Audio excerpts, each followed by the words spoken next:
नमस्कार प्रधानमंत्री जी, मेरा नाम वैभव कनौजिया है। मैं कक्षा 10वीं का छात्र हूँ। महोदय, मेरा आपसे यह प्रश्न है कि how to stay motivated and succeed when we have so many of backlog. Thank you sir. कोई ये सोचता हो कि मोटिवेशन का कोई इंजेक्शन मिलता है, और वो इंजेक्शन हम लगवा दें तो फिर मोटिवेशन का एश्योरेंस मिल जाता है।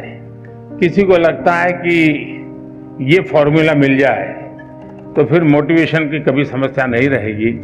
तो मैं समझता हूं कि ये बहुत बड़ी गलती होगी। लेकिन पहले तो खुद को आप ऑब्जर्व कीजिए कि आप वो कौन सी बातें होती हैं जिससे पूरी तरह डीमोटिवेटेड हो जाते हैं। आपको पता चलेगा। आप दिन भर देखेंगे, सप्ताह भर देखेंगे, महीने भर देखेंगे तो आप पकड़ पाएंगे कहाँ जब ऐसा होता है तो मुझे लगता है मैं कुछ नहीं कर सकता, ये मेरे लिए कठिन है। तो एक खुद को जानना और उसमें भी वो कौन सी बातें हैं जो मुझे हताश कर देती है, निराश कर देती है, एक बार उसको जान लें और उसको एक बार नंबर बॉक्स में डाल दें। ठीक है, फिर आप कोशिश कीजिए कि वो कौन सी चीजें हैं जो सहज रूप से आपको मोटिवेट करती हैं।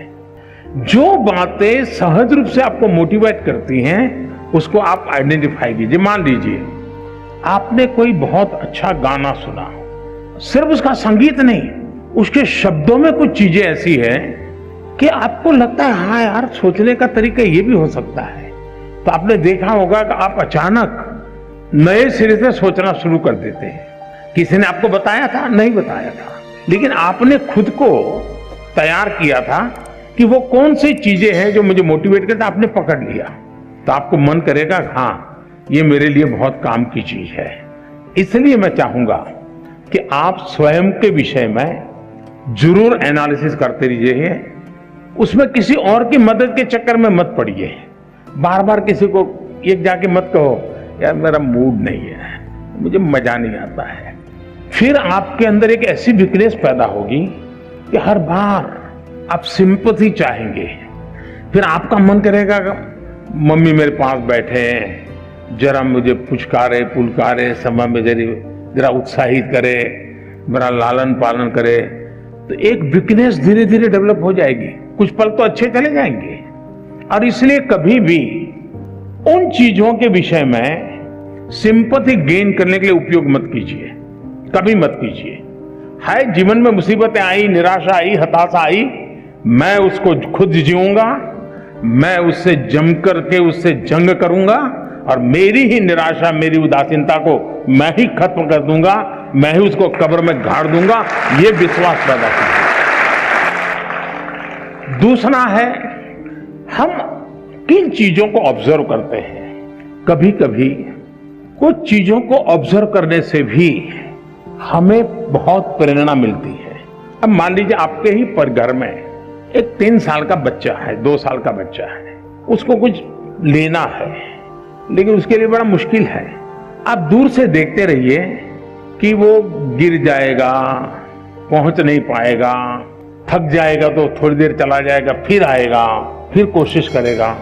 मतलब आपको वो सिखा रहा है कि ठीक है मेरे लिए मुश्किल है लेकिन मैं अपनी कोशिश नहीं छोड़ूंगा।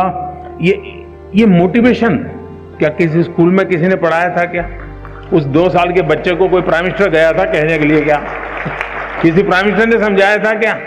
अरे निराश मत हो जा बेटे, खड़े हो जाओ, दौड़ो, ऐसा कहने गया था क्या?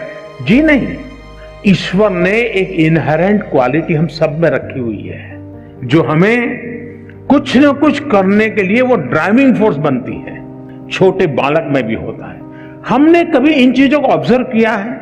आपने देखा होगा कि कोई दिव्यांग अपनी कुछ गतिविधि करता है, उसने अपने तरीके ढूंढ लिए हैं, बहुत अच्छे ढंग से करता है, लेकिन हमने माइन्यूटली ऑब्जर्व किया कि देखिए भाई, ईश्वर ने उसकी इतनी शरीर में कमियां दी है लेकिन उसने हार नहीं मानी है, उसने अपनी कमियों को ही शक्ति बना दिया है। और वो शक्ति खुद को तो दौड़ाती है, वो खुद शक्ति अगर देखने वाला नहीं, ऑब्जर्व करने वाला जो निरीक्षण करता है उसको भी प्रेरणा देती है।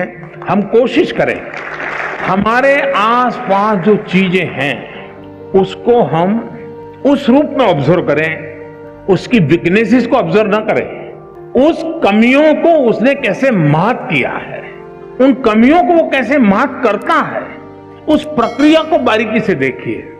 आप फिर अपने आप को उसके साथ कोरिलेट करेंगे कि हाँ, मैं ऐसा होता है तो मैं भी शायद ऐसा कर सकता हूं।